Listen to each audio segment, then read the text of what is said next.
this plan this morning to cap off our month-long sermon series on Psalms, where we've talked about what the voice of God is like, and what the love of the Spirit is like, and what the laws of the Lord are like, and what protection and care is like from God. And today I was going to take it home, literally, with talking about what God's home is like.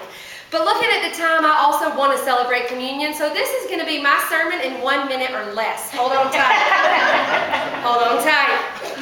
The psalmist says God's home is in the temple. For the Hebrew people and the Jews, that was where God lived, a physical place. You had to go there if you wanted to get any God.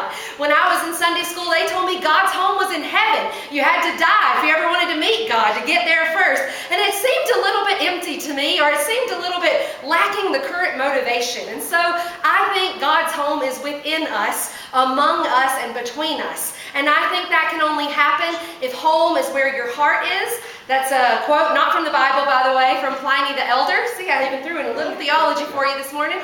He died when Mount Vesuvius erupted in Pompeii in 79 AD, so he was 55 years old and he bit the dust. But he said, home is where the heart is.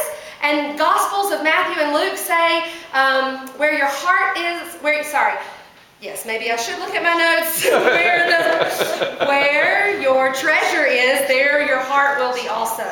So if we think about our homes, what God's home is like, our hearts, what our hearts are like, those things that we prize most and that we treasure most, and what those are like, I think we have to come to an understanding of home, not just as a physical place, but a metaphysical place inside of us that we can access no matter where we are in life, no matter what we're going through.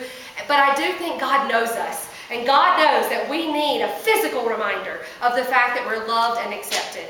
And this morning, God offers that physical reminder in the sacrament of Holy Communion. God offers this sacrament to us every time, no matter who we are, no matter where we come from, without any pretense, without any expectation. I heard a homeless guy tell one of my pastor friends in the park in Denver, "I can't take it, Father, I'm drunk." And someone else said, "I'm not worthy."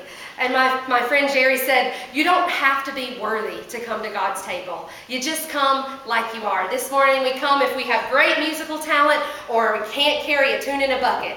We come if we're filled with joy and excitement, or if we are so weighed down with sorrow that we barely got out of bed this morning. This morning, God's table is open and ready, and I invite you to come. Could someone please ask the kids if they want to join us? I know they're doing craft time, so they might not. Dane will do it.